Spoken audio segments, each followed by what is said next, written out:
you for joining me. I'm Kathleen Osborne, and I have a wonderful guest, Wyvonne Hayes.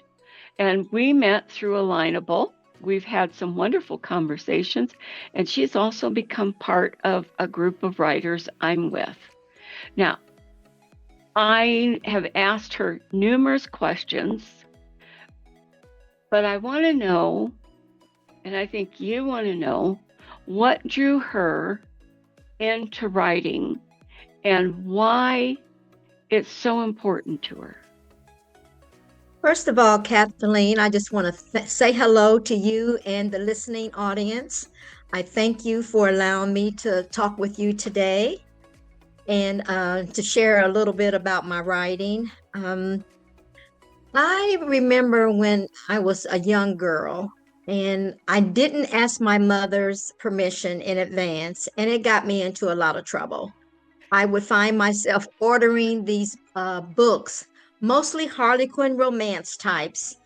And later, when the bill came, my mother would question me about it, and I didn't have a good answer except that I don't know, I just ordered them. And even after she scolded me the first couple of times, I continued to do it. I don't know what it was. I just love to read. And as I became an adult, life started lifing. And I found myself saying in my head, oh, this is the start of a good book right here. This is the start of a good book.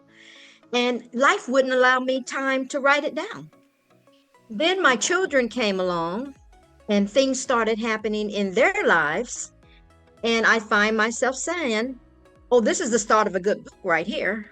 But again, life kept lifing and I never had the time.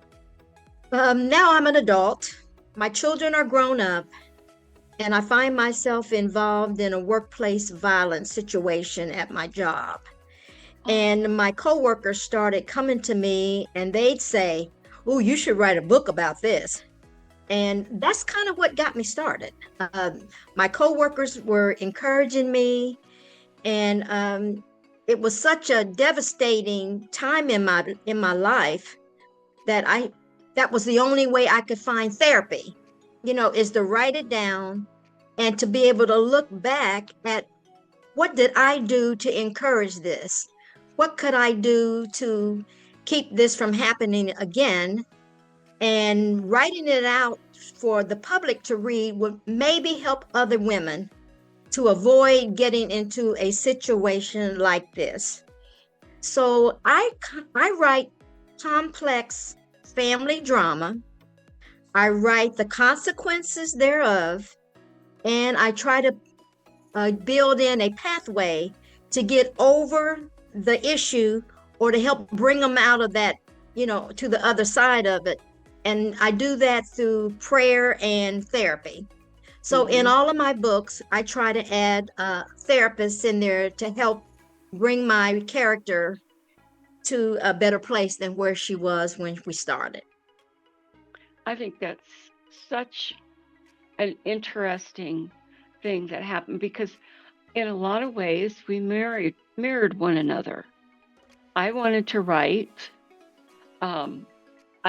I didn't buy without permission. My mom was an avid reader herself, so she would drag us down to the library and we could pick anything we wanted. And then all of our schools, even the elementary schools, had a vast library that we could get into. But what you were saying about buying your Harlequins and then your mom finding the bill. Did you ever watch Leave It to Beaver? Yes. He, One there of was my an favorite shows. Yeah, he got into one of those spots where he wanted something and it sounded so good and so cheap that he ordered it. And his brother told him, shouldn't do that. And then he just kept putting the receipts in a drawer. But at least your mom rescued you. She did. But it's in my writing, I was afraid of the red pen. And then I went into statistical stuff. So I didn't actually start writing until I retired. Oh, okay. Not fiction, not, Mm-hmm. and then but that's, to me, in a sense, that's where we mirrored one another. It took, Mm-hmm. there was too much life happening, Mm-hmm. and you can only do what you can do. You can only do what you can do. And it wasn't a pounding in me like some people it is when they're younger. And then it Mm-hmm. even continues to build from that. With me, it was just a soft pounding. A soft one. But I had to learn some things, as I'm sure you did. Just like you're talking about that incident Mm-hmm. that you had at work. If you hadn't had that, you wouldn't have picked up pen and paper, I bet. Right. That gave me that final push to get it Mm-hmm. started. Yep. And Mm-hmm. so many people I know that's how they get started. Mm-hmm. They have to have something push them Yes. to. One of my good friends, she's got 27 murder mysteries written. Her first Wow. one was on best top six, in the top six on Amazon for serial Great. killers. Great. Anyway, her favorite saying is, "Nothing happens till you apply butt to chair and hands to keyboard." Mm-hmm. I'm so glad that we have a laptop these days because I Oh, just can't imagine back in the day doing that on a typewriter where we'd have to start all over page by page whenever we made a mistake. We can oh. just cut and paste now. Well, think about it. Before that, it was all longhand. Can't imagine. Jane Austen and, Mm-hmm. the greats back in her time. Uh, Now, this I did know that a lot of the books that we read now from that period of time were actually serial stories. They were Hmm. put in the newspaper. Some of I think, I could be wrong, I could be misremembering, but I think Victor Hugo was one of them. Hmm. I Like I said, I could be wrong, but they were, people were anxiously, you know, get me that paper. I want to read what's the next article, what's the next chapter of this. Mm-hmm. That's how serials got born. Okay. So that's, we were talking about websites earlier. I know some authors put something like that on their websites, Mm-hmm. and they put it up once a month. That Once a month. just Hmm. once a month they put up the next chapter, Okay. and it works. Mm-hmm. It doesn't work for everybody, but it can work. Can work. And we all have to find what works for us. Right.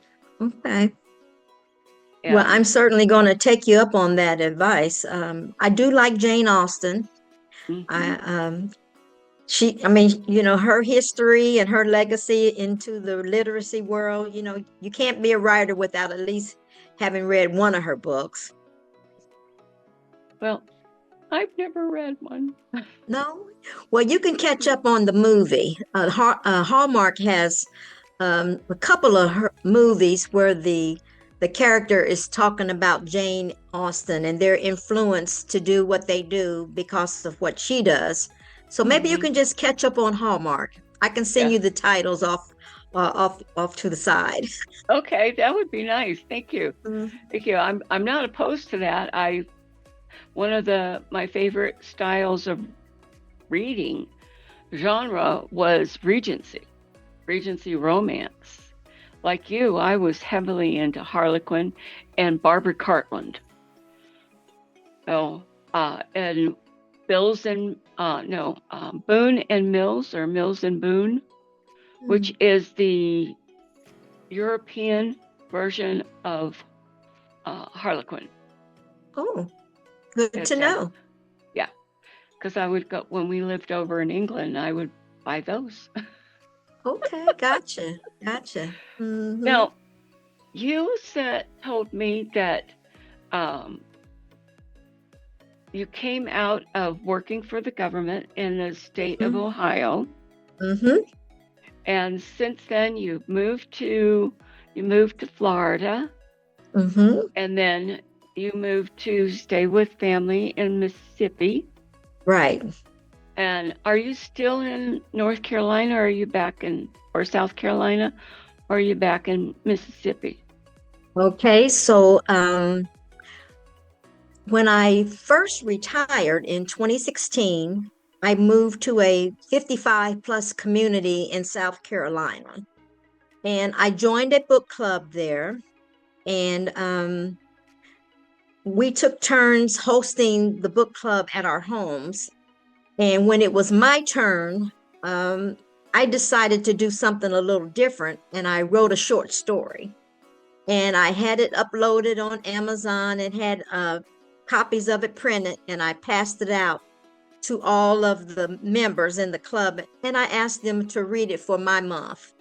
And when they came to my house and we had our book club meeting, I was so amazed, Kathleen, when I heard them talking about my characters as if they were real life people. And it was so overwhelming, and that kind of forced me to keep it going. And so that was back in 2016 when I first met them. By 2019, I had started first draft.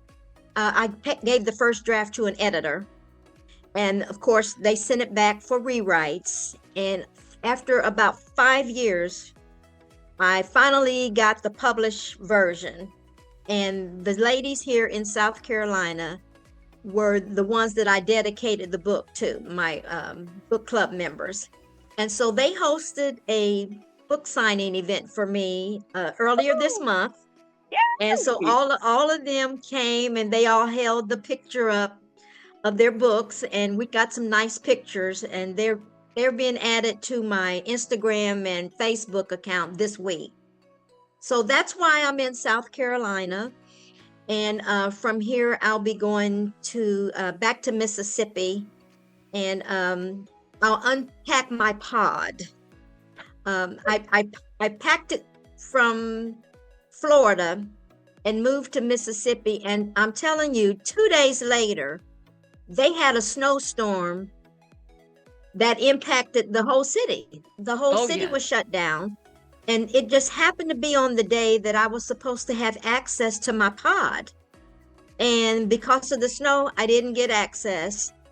And it was time for me to leave to come to South Carolina. So I need to hurry back to Mississippi so I can open my pod and make sure that everything is okay from the journey from Florida. Yeah, because I know that was fast. That was fast. Yeah. And then where are you going from when you go back to Mississippi? Are you going anywhere after that? Yes. I have a few other book signing events. The exact date, I don't have confirmation yet, but it's supposed to be in March. I have a book signing event at a local bookstore in Atlanta. And then in April, I'll be visiting a book club meeting for some women in Chicago. And in May, I'm going back to my hometown of Ohio. And I'll be, there's a book signing event for me there. And I'm glad you're going in May, not now. I know. I know when to go back to Ohio. It's after the weather has come back. That harsh cold weather is what made me leave in the first place. So I know to return around May. Yeah. I have sisters that live up on the Michigan state line in Indiana, and I have in the center. And then I have a brother that lives more in 2/3 down the street, down the state of Ohio, Dayton. And Oh no, not what they've recently had up there. Oh no, Right, right, no. right. Mm-mm. I'm very happy where I am. Thank you very much. Yeah, yeah. Now, um, I also know, because I told everybody at the beginning of this, that you have joined the Transcendent Authors. Are you I'm so excited? excited. Mhm. And what are you working on? Well, the assignment was to create a story using the word reverie. So, is that what you mean? Uh huh. Mm-hmm. So, right now, I've been researching the word and trying to find something in my life that really is that I'm really passionate about. My challenge, Kathleen, is every time I get started, I find myself telling my whole story, and I don't know how I can't seem to break off what's reverie and what's just past history. So I'm waiting to our meeting on Thursday to kind of share my challenge, because I feel like once I can start off with reverie, which is just a thought about something, but then I find myself writing too much. Feel like Mm-hmm. it's too much anyway. But that's how writers are. We just get going and it's just hard to stop. And that's why it's really important to be part of a group because you can Mm-hmm. ask questions like that from any of us.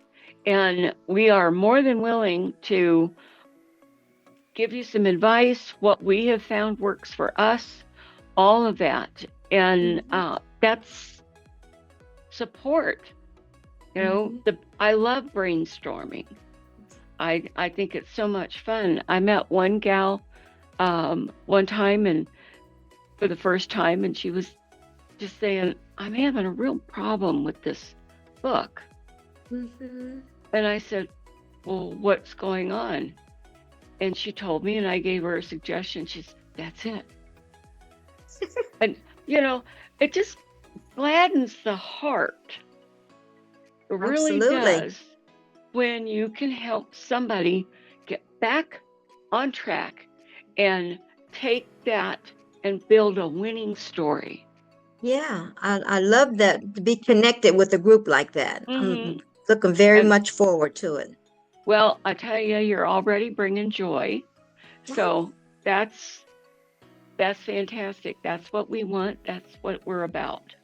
We're all about right. helping one another and about finding a way for people who cannot um, handle reading long periods of time, but they want Hmm. to, and they want to finish what they're reading. That's Yes. what that's what it's all about. All right. All right. Developing authors and helping people read, Yeah. having a chance to read. Now, do you have what's your next book? Do you have another book in mind? The next book is a sequel. Actually, it's the first one is one of three, so it's a trilogy. But I'm working on book two.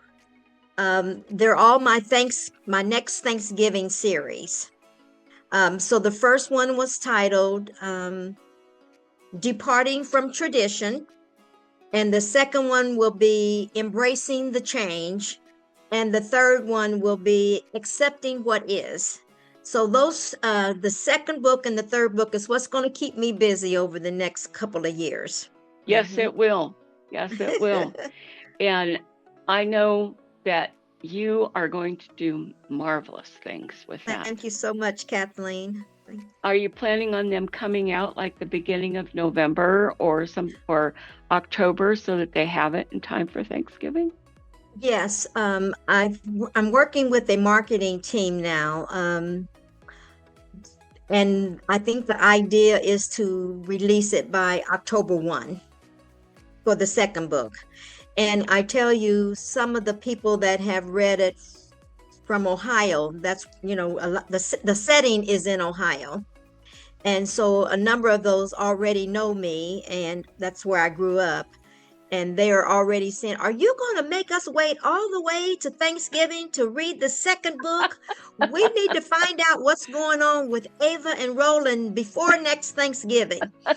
So, like you had suggested with the Jane Austen series, how they used to give a chapter on in the newspaper, I think back then, right? Yes. So my marketing team has suggested that I give some blurbs, just some Mm, nuggets about what's going to happen in the sequel, and we'll be start to releasing those kind of nuggets probably in June. awesome. Awesome. Mm-hmm. That is an incredibly great plan.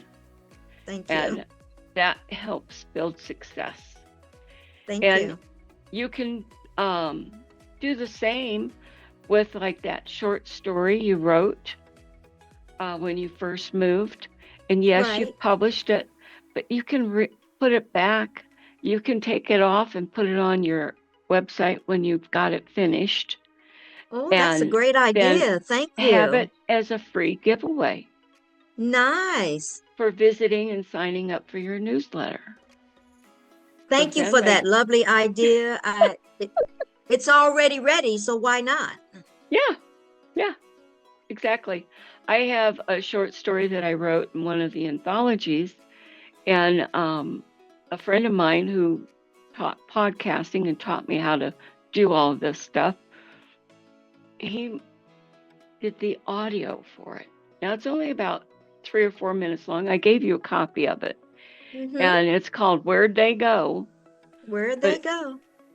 it's going to be a free thing on my website also for people as a thank you. So Right. that's, and I just thank you for being on Alignable because that's where I met Wyvonne. That's where we met. Uh huh.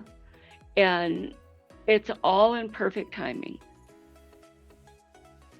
I truly believe that you were there, that we got together, that now you're a part of Transcendent Authors. You're being interviewed. Your interview and your story will be in next month in the newsletter for Transcendent Authors. So Mm-hmm. everybody needs to look forward to that. Oh, thank you. I can't tell you how much I appreciate that you answered my reach when I saw your name on Alignable and we connected. That first meeting did so much for me. And I just can't I mean, it's just amazing how much we've connected since then. You know, I've Mm-hmm. been on your Thursday morning shows. I mean, your what do you call those on your Thursdays? Those are our critique meetings and The business critique meetings. meetings. Yeah. Okay. I've been on two of those and I've learned some new things about writing. You've got my anticipation high about what's going to happen with the contest coming forward. So I'm just very happy to meet you, Kathleen. I I hope am. that some of the other writers who see your name on Alignable pick up that phone or pick up that email and make a connection because it's worked good for me. Thank you so I. much. That's why I do it. I do it to help others. I want to see people succeed. I truly believe that a person cannot really succeed unless they are helping someone else succeed. Mhm. And that's part of the reason we're called transcendent authors, because we're all on steps and ascending to different levels of success each time. All right. Okay? Thank you Okay. again. Now, Wyvonne, how can somebody get hold of you? Do you have an email, a phone number? I do have an email. It's Wyvonne at page1legacygroup.com. Should I have had that written out? No, that's okay. I'm going to put it on a card at the end. It's going to be a closing card that tells you how to get hold of her. Sure. And if you're on Alignable, you can also search her out. Okay. And I'm Okay. on Instagram and Facebook, both at Page One Legacy. And my marketing girls are loading up different information each week. So I'm just now learning a lot more about social media, but I'm great. I'm just so happy to have these two young girls helping me along the way, teaching me. Oh, that's wonderful. And we'll also have her page numbers on Instagram and Facebook also so that you can reach her through that as I well as welcome the her email. feedback. I welcome to say hello. And yeah, just want to make myself available to everyone out there who's willing to reach back. Okay. And speaking about reaching, I am president also of the White Mountains chapter of Arizona Professional Writers. And we Wow. are putting on our second annual Writers Conference and Festival of Books, August 8th and 9th. Yeah. Everyone is eligible to join with us. We will have the address for how to get the forms and the sign up for that, the dates, all the information on one of the cards at the end also. Looking Thank forward you. to it. Oh, Sound yes, sounds exciting. I can't wait. it is going to be. And Wyvonne, again, thank you for joining us. Ladies and gentlemen, thank you for joining Thank us. Until next time, Until bye next time. bye. Thank you, Kathleen. Goodbye. Goodbye.